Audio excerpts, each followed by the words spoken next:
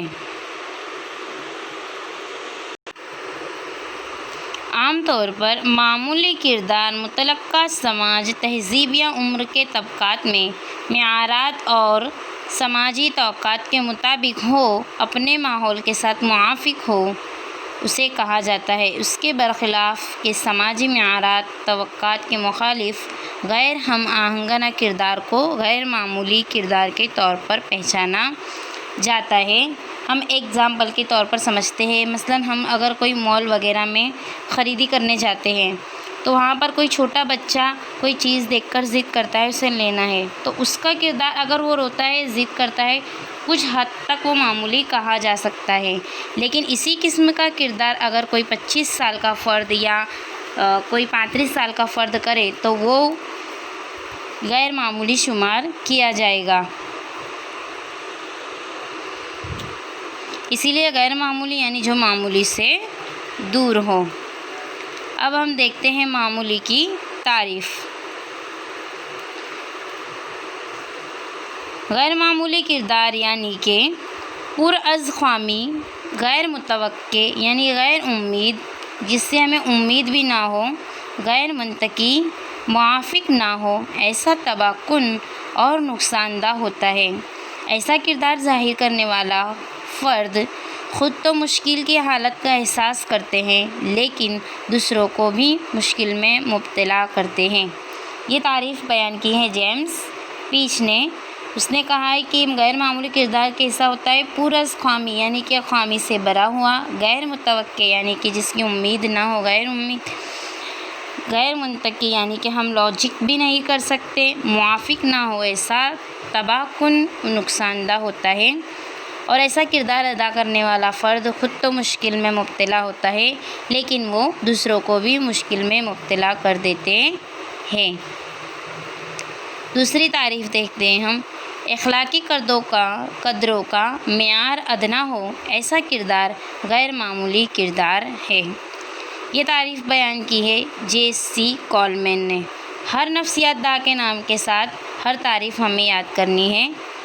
اور ایک دوسری تعریف دیکھتے ہیں۔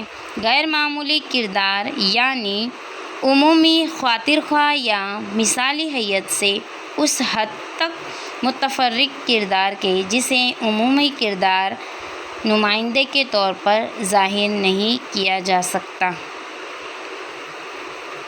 اب ہم دیکھتے ہیں درجہ بندی۔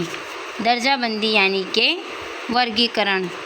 تندرست سماج کی تشکیل تندرست افراد کے ذریعے ہی کی جا سکتی ہے۔ جن افراد میں سماجی تسلیم شدہ عمومی کردار کا تناسب زیادہ ہو انہیں صحت مند افراد کہتے ہیں۔ چند سالہ قبل صحت مند کی تعریف میں صرف جسمانی صحت مندی کو نہیں شمار کیا گیا تھا، لیکن جدید دور میں جسمانی، ذہنی، سماجی یہ تینوں طریقوں سے صحت مند فرد کو تندرست فرد کے طور پر پہچانا گیا ہے۔ بین الاقوامی علاقے میں ذہنی امراض کی درجہ بندی کے ہمراہ 2 ادارے منسوخ کیے گئے ہیں۔ پہلا ہے WHO ورلڈ ہیلتھ آرگنائزیشن، جسے اردو میں کہتے ہیں عالمی صحتی تنظیم، جو ہم نے دیکھا کہ صحت کے لیے، ان کے علاج کے لیے منسوب ہے۔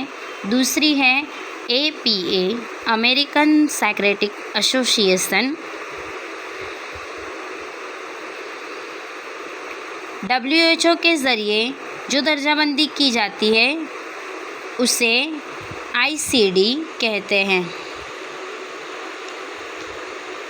اور APA کے ذریعے شائع کی جانے والی درجہ بندی کو DSM کہتے ہیں۔ جو WHO کے ذریعے درجہ بندی جاری کی جاتی ہے اسے ICD یعنی انٹرنیشنل کلاسیفیکیشن آف ڈیزیز کہا جاتا ہے۔ اس کے بعد دوسری جو ہے APA کے ذریعے جس کی درجہ بندی کی جاتی ہے اسے DSM کہا جاتا ہے۔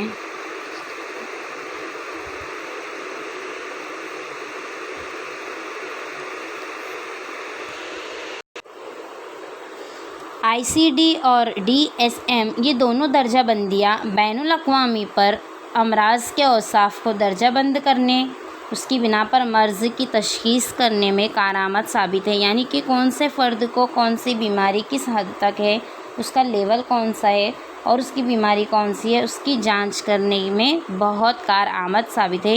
یہ دونوں اداروں کے ذریعے انسان کو نفس میں ہونے والی بیماری یا مائنڈ میں یا ذہنی طور پر یا جسمانی طور پر کون سی بیماری ہے، اس کو وجہ کون سی ہے، تو یہ تشخیص کرنے میں دونوں ادارے کارآمد ثابت ہوئے ہیں۔ 1948 میں WHO کے ذریعے شائع شدہ ICD-6 میں سب سے اول مرتبہ جسمانی امراض کے ساتھ ذہنی امراض، ذہنی عارضیوں کی بھی رسمی درجہ بندی کی گئی۔ اس کے بعد 1952 میں سب سے پہلے APA کے ذریعے DSM کی پہلی اشاعت شائع ہوئی۔ آپ کو یہ جدول میں دکھ رہا ہوگا کہ DSM-1 DSM-2 3 4 5 تک دی گئی ہیں، اور آپ کی بک میں بھی پیج نمبر 76 پر اس کی معلومات دی گئی ہیں۔ اشاعت کی سال اور DSM کی درجہ بندیاں کون کون سی ہیں اس کے متعلق دیے۔ تو سب سے پہلے ہم دیکھتے ہیں DSM-1، تو اس کے اشاعت کا سال ہے 1952 میں، اور آپ کو اسکرین پہ اس کی بکس بھی نظر آ رہی ہوں گی کہ کس طرح امراض کی تشخیص کی گئی اور ان امراض کا علاج کیا گیا۔ پھر دوسری درجہ بندی ہے DSM-2، تو وہ ہے 1968 میں۔ پھر تیسری ہے DSM-3 1980، پھر 3 کا واپس ریویژن ہے 1987۔ پھر DSM-4 1994، DSM-4 ریویژن ہے 2000، اور اس میں DSM-5 نہیں دیا گیا ہے لیکن اس کے اشاعت کا سال ہے 2013۔ تو اس طرح ہمیں WHO اور APA کی جو درجہ بندی ہے DSM ICD کے متعلق فہمائش حاصل ہوئے، اسے ہمیں سال کے ساتھ یاد رکھنا ہے۔